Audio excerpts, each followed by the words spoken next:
Everyone, welcome to my channel physics by Neetu. हम class 12th physics का chapter 3 current electricity के NCERT के questions discuss कर रहे थे। अब देखो ये नेक्स्ट क्वेश्चन है। ये वाला क्वेश्चन आपकी एनसीईआरटी बुक में क्वेश्चन नंबर 8 है। देखो क्वेश्चन क्या है, a storage battery of EMF 8 volt and internal resistance of 0.5 ohm is being charged by a 120 volt DC supply using a series resistor of 15.5 ohms। एक storage battery है, उसकी EMF की value आपको given है, means ई की value given है 8 volt and internal resistance भी उसकी गिवन है, मींस स्मॉल आर की वैल्यू गिवन है 0.5 ओम्स। उस बैटरी को क्या कर रहे हैं, चार्ज कर रहे हैं। ठीक है, is being charged bye 120 volt DC supply. 120 volt DC supply से क्या कर रहे हैं, उसको हम चार्ज कर रहे हैं यूजिंग ए सीरीज रजिस्टर। और सीरीज में एक रजिस्टर लगा हुआ है जिसकी रेजिस्टेंस आपको गिवन है 15.5 ओम्स, मींस आपको कैपिटल आर की वैल्यू भी गिवन है। ठीक है, what is the terminal voltage of the battery during charging. अब बताओ, जब हम उस सेल को चार्ज कर रहे हैं, ठीक है, तो उस टाइम पे जो उसकी टर्मिनल वोल्टेज होगी आपको उसकी वैल्यू फाइंड आउट करनी है, मींस आपको V की वैल्यू फाइंड आउट करनी है। ठीक है, इस तरह का अरेंजमेंट आपको गिवन है। ये आपके पास सेल है, सेल की ईएमएफ आपको गिवन है 8 वोल्ट और इसकी इंटरनल रेजिस्टेंस स्मॉल आर की वैल्यू आपको 0.5 ओम्स गिवन है। इस सेल को हम चार्ज कर रहे हैं 120 वोल्ट डीसी सप्लाई से और सीरीज में एक रेजिस्टर भी लगा हुआ है जिसकी रेजिस्टेंस आपको गिवन है 15.5 ओम्स। अब आपको क्या निकालनी है, यहाँ पे टर्मिनल वोल्टेज निकालनी है ड्यूरिंग चार्जिंग। तो देखो, टर्मिनल वोल्टेज का फॉर्मूला चार्जिंग एंड डिस्चार्जिंग के दौरान जो है वो डिफरेंट डिफरेंट होता है। ठीक है, ये वाली चीज़ हम फटाफट से अंडरस्टैंड कर लें। देखो, जिन बच्चों को नहीं पता है ना, वो जिनको पता है वो ये इस वाले पोर्शन को जो है वो स्किप कर सकते हैं। ठीक है, देखो चार्जिंग के टाइम पे जो है फॉर्मूला लगता है V इक्वल टू, जो टर्मिनल वोल्टेज का फॉर्मूला होता है वो होता है E प्लस IR। और डिस्चार्जिंग के टाइम पे क्या होता है, V equal to E minus IR। जब हम सेल को डिस्चार्ज कर रहे होते हैं यहाँ पे और जब हम चार्ज कर रहे होते हैं ये। ठीक है, चार्जिंग का मतलब क्या है, जैसे फोन है, चार्जेबल सेल होते हैं, है ना, जब उनको हम चार्ज करते हैं तो उस टाइम पे टर्मिनल वोल्टेज का फॉर्मूला ये होगा। और डिस्चार्ज करने का मतलब क्या होगा, जैसे आपने फ़ोन चार्ज कर लिया, फिर आप उस पर सोशल मीडिया देख रहे हो, आप उस पर अपने वीडियोस देख रहे हो, है ना, तो आपके उसको क्या, उसकी क्या हो रही है, डिस्चार्जिंग हो रही है। उस टाइम पे टर्मिनल वोल्टेज का फॉर्मूला ये वाला होता है। देखो ये कैसे आया, ठीक है, ये इसको हम डिराइव भी कर सकते हैं, है ना, किस तरह से। देखो मान लो आपने पहले हम सेल ले लेते हैं। ठीक है, ये है आपके पास सेल, ये हो गया पॉजिटिव टर्मिनल और ये हो गया नेगेटिव, ये इसकी इंटरनल रेजिस्टेंस हो गई। क्लियर, ओके, इसकी इंटरनल रेजिस्टेंस होती है R और ये होता है E, इसकी EMF। ठीक है, और यहाँ पे ये ले लो एक पॉइंट B, है ना, और ये ले लो यहाँ पे एक पॉइंट A। ठीक है, आपको इसके दौरान क्या निकालना है, यहाँ पे टर्मिनल वोल्टेज निकालनी है। मान लो इस वाले पॉइंट का पोटेंशियल है VA और इस वाले का है VB। Clear, okay. अब देखो, जब चार्जिंग के दौरान, जब हम चार्ज कर रहे हैं, ये सेल है आपके पास, जब हम सेल को चार्ज कर रहे हैं, ठीक है, तो वो उस दौरान क्या होगा, करंट एंटर करेगा उसमें, मीन्स करंट की डायरेक्शन ये होगी। चार्जिंग के दौरान चार्ज कर रहे हैं ना इस सेल को, तो करंट की डायरेक्शन ये होगी। मान लो आई करंट इसमें एंटर कर रहा है इस डायरेक्शन में। क्लियर है, इस तरह से करंट क्या कर रहा है, उसमें एंटर कर रहा है। अब देखो ये क्या है आपके पास, पॉजिटिव टर्मिनल, ये होता है नेगेटिव। ठीक है, और रजिस्टर में अगर आपने लगाना है पॉजिटिव और नेगेटिव तो कैसे लगाएंगे, देखो जहां से करंट एंटर करता है वो होता है पॉजिटिव, जहां से लीव करता है वो होता है नेगेटिव, है ना। अब हम क्या करेंगे, अब हम लूप कंसिडर कर लेंगे। मान लो इस तरह से चल रहे हैं हम, ठीक है, किरचॉफ लॉ का यूज कर लो। ठीक है, अब देखो यहाँ पे इस तरफ को जा रहे हैं हम। ठीक है, इस वाले पॉइंट का जो है पोटेंशियल क्या है, VA। ठीक है, VA लिख दिया। देखो इस डायरेक्शन में जा रहे हैं, पॉजिटिव टू नेगेटिव जा रहे हैं, हायर टू लोअर पोटेंशियल, तो वैल्यू आनी चाहिए नेगेटिव, तो माइनस E आ जाएगी। देखो, है ना, इसकी EMF E है। आगे देखो रजिस्टर में जब लेते हैं हम, positive to negative, higher to lower जा रहे हैं, तो वैल्यू क्या आनी चाहिए, नेगेटिव, है ना। जब भी पॉजिटिव टू नेगेटिव जाएंगे तो वैल्यू नेगेटिव आएगी, तो माइनस करंट कितना है I और इसकी इंटरनल रेजिस्टेंस कितनी है R। ये इक्वल टू किसके बराबर आ जाएगा, जो इतना B पॉइंट का पोटेंशियल है VB। बस यहाँ से, यहीं से फॉर्मूला आना है। ठीक है, यहाँ पे आप ऐसे भी कर सकते हो कि यहाँ पे जैसे करंट एंटर कर रहा है रजिस्टर में तो उसको पॉजिटिव ले लिया और जहाँ से लीव कर रहा है वहाँ से माइनस। फिर आपको एक ही बात याद रखनी है कि अगर लूप पॉजिटिव टू नेगेटिव जा रहा है तो वैल्यू नेगेटिव आती है, और अगर लूप की डायरेक्शन नेगेटिव टू पॉजिटिव है तो वैल्यू पॉजिटिव आती है। तो आपकी ईजी वे है वैसे। ठीक है। और या तो आप वैसे याद रख लो कि लूप और करंट के डायरेक्शन जब सेम डायरेक्शन में होते हैं तो जो वैल्यू आती है वो नेगेटिव आती है, अगर लूप और करंट डिफरेंट डायरेक्शन में है तो आई आर का जो प्रोडक्ट है उसकी वैल्यू पॉजिटिव आती है। कैसे भी जैसे आपको ईजी लगे। अब देखो यहाँ पे वी ए, इस वी बी को इधर लेके आ जाओ, ये आ गया वी बी इक्वल टू, इसको वहाँ ले जाओ, ये पॉजिटिव में हो गया और ये भी प्लस में आ जाएगा, है ना। ये हो गया चेंज इन पोटेंशियल, इसको ले लिया हमने टर्मिनल वोल्टेज और ये आ गया ई प्लस आई आर। देखो इस तरह से प्रूव हो गया ये V equal to E plus I R charging के दौरान। अब देखो ड्यूरिंग डिस्चार्जिंग, डिस्चार्जिंग के दौरान भी देख लेते हैं। देखो डिस्चार्जिंग के दौरान ये ले लिया हमने सेल, ठीक है, ये बी पॉइंट है, ये ए पॉइंट है, इसका ले लिया पोटेंशियल वी ए और इसका पॉइंट पोटेंशियल ले लिया वी बी। क्लियर है? ओके, ये है पॉजिटिव, ये है नेगेटिव सेल का, ठीक है। अब देखो ड्यूरिंग डिस्चार्जिंग, डिस्चार्जिंग के दौरान क्या होगा, इस सेल से हम करंट लेंगे, है ना, तो करंट बाहर आएगा इस तरह से, है ना। चार्जिंग में तो करंट उसके अंदर जा रहा था, तब उसको हम चार्ज कर रहे थे, डिस्चार्जिंग में तो हम उसका यूज कर रहे हैं ना, तो करंट इससे बाहर आएगा, तो करंट की डायरेक्शन ये वाली होगी, है ना, इस डायरेक्शन में है करंट। क्लियर? और देखो यहाँ पे इस हिसाब से देखें तो ये पॉजिटिव बनेगा, ये नेगेटिव बनेगा, ठीक है। और लूप हम इस तरह से कंसीडर कर रहे हैं अब, ठीक है। अब लगा दो किरचॉफ लॉ। यहाँ पे देखो यहाँ का इसका पोटेंशियल है वी ए, अब देखो इस डायरेक्शन में लूप पॉजिटिव टू नेगेटिव तो वैल्यू आएगी नेगेटिव, तो माइनस ई, है ना। और यहाँ पे नेगेटिव टू पॉजिटिव, यहाँ उल्टा हो गया, negative to positive, lower to higher potential तो वैल्यू आएगी पॉजिटिव, तो प्लस करंट है आई और इंटरनल रेजिस्टेंस है R equal to potential at B कितना है वी बी। बस सिंपल हो गया, है ना। अब वी बी को इधर लेके आ जाओ, V A minus V B equal to, इसको उधर लेके जाएंगे तो ई हो जाएगा पॉजिटिव में और आई आर आ जाएगा नेगेटिव में। ये आ गया V terminal voltage equal to E minus I R. ये हो गया डिस्चार्जिंग के टाइम पे और ये होता है चार्जिंग के टाइम पे। जो हमारा क्वेश्चन है वो उसमें क्या कर रहे हैं, हम सेल को चार्ज कर रहे हैं, तो टर्मिनल वोल्टेज का फॉर्मूला होगा ई प्लस आई आर। हम ये वाला फॉर्मूला यूज करने वाले हैं वहां पे, ठीक है। तो इस वाले फॉर्मूले को यूज करने के लिए हमें आई की वैल्यू चाहिए होगी,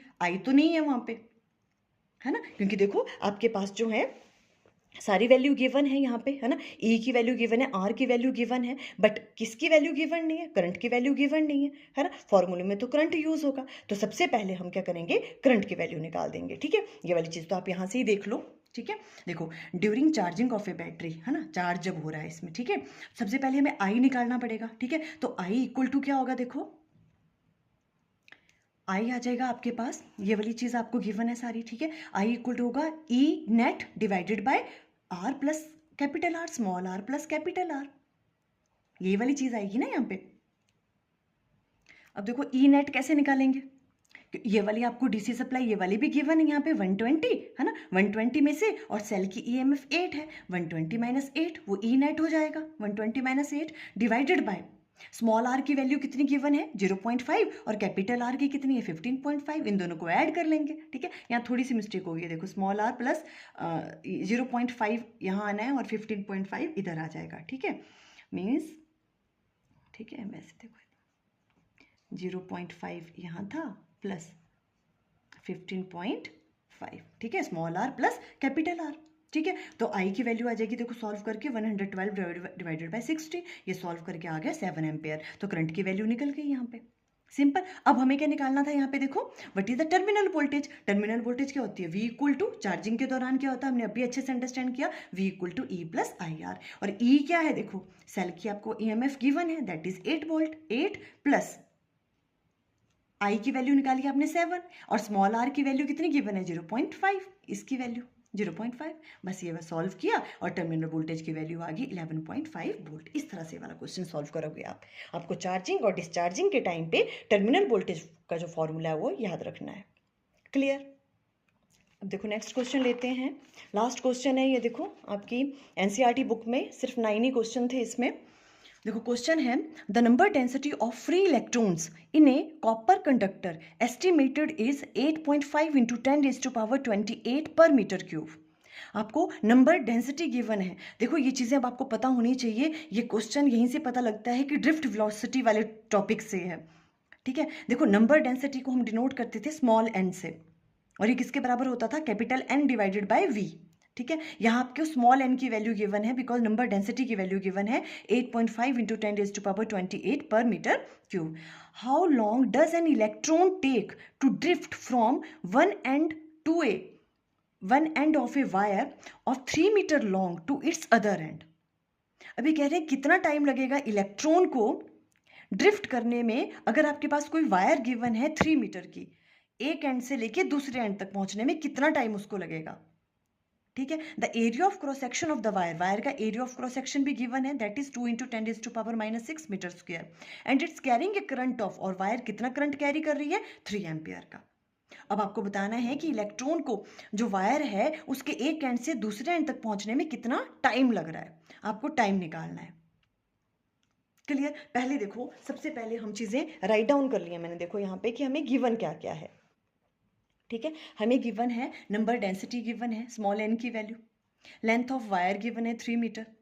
ठीक है, आपको समझ आ रहा है 8.5 into 10⁻28 per metre cube, length of wire 3 metre है, क्रॉस सेक्शनल एरिया वायर का 2 इंटू 10⁻⁻6 मीटर स्क्वायर है। ए करंट I 3 एम्पियर है, और E होता है चार्ज ऑन एन इलेक्ट्रॉन, इस फॉर्मूले में यूज होने वाला है, दैट इज 1.6 इंटू 10⁻⁻19 कूलम, हमें पता होता है ना। अब ये कह रहे हैं ना इस तरह से कोई आपके पास वायर है, ठीक है, ये 3 मीटर लॉन्ग है जो इसकी लेंथ है। अब देखो ये क्या कह रहे हैं कि उस इलेक्ट्रॉन को यहां से यहां तक रीच करने में कितना टाइम लगने वाला है, हमें क्या फाइंड आउट करना है, हमें टाइम निकालना है। ठीक है, टाइम निकालना है, टाइम किसके बराबर होता है, देखो वेलोसिटी होता है डिस्टेंस डिवाइडेड बाय टाइम, तो टाइम क्या आ जाएगा वहां से, डिस्टेंस डिवाइडेड बाय वेलोसिटी। क्या हो जाता है यहाँ पे, डिस्टेंस डिवाइडेड बाय वेलोसिटी।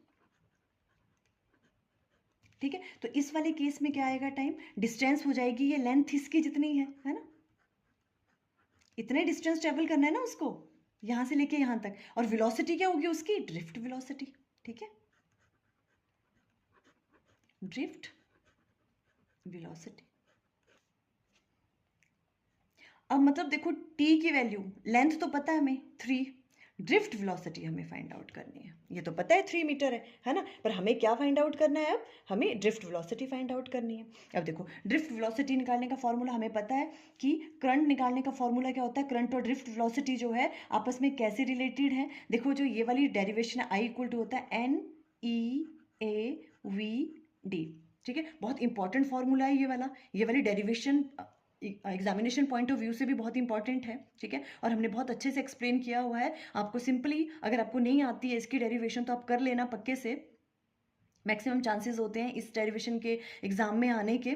ठीक है, तो आपने सर्च करना है यूट्यूब पे drift velocity bye physics by Neetu, आपको बहुत ईजिली अंडरस्टैंड हो जाएगा, छोटा सा वीडियो बना हुआ है। ठीक है, I इक्वल टू NEAVD ये वाली चीज़ होती है। ठीक है, अब यहाँ से आप हमें क्या निकालना है, VD, तो VD की वैल्यू क्या हो जाएगी, I डिवाइडेड बाय NEA, सारी वैल्यू है आपके पास, बस पुट कर दो।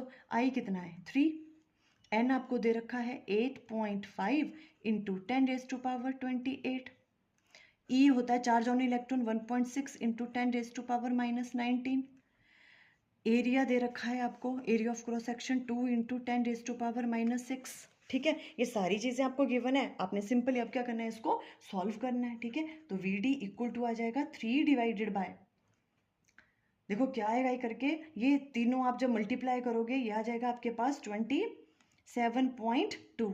ठीक है, इंटू 10⁻28 यहाँ है, 19 + 6 हो गया 25, 25 माइनस में होगा, 28 में से 25 गया तो कितना रह गया, 10⁻3 रह गया है ना, प्लस में 10⁻3, इस तरह से आ जाएगा। जब इसको आप डिवाइड करोगे तो ये आ जाएगा, सॉल्व करके यहाँ पे आपके पास 1.103 इंटू 10⁻, जो है ये कहाँ आ जाएगा, 10 की पावर आ जाएगा जब ऊपर जाएगा तो -4, ये ड्रिफ्ट वेलोसिटी आ गया मीटर पर सेकंड। बस ये VD की वैल्यू आ गई, अब आप निकाल दो टाइम की वैल्यू, टाइम इक्वल टू किसके बराबर था, 3 डिवाइडेड बाय VD, है ना, 3 मीटर्स की लेंथ थी, तो 3 डिवाइडेड बाय ये वाली वैल्यू 1.103 इंटू 10⁻⁻4। ठीक है, यहाँ से जो आपके पास T की वैल्यू आ जाएगी 2.72 इंटू 10⁻, ऊपर जाएगा तो 4 सेकेंड्स।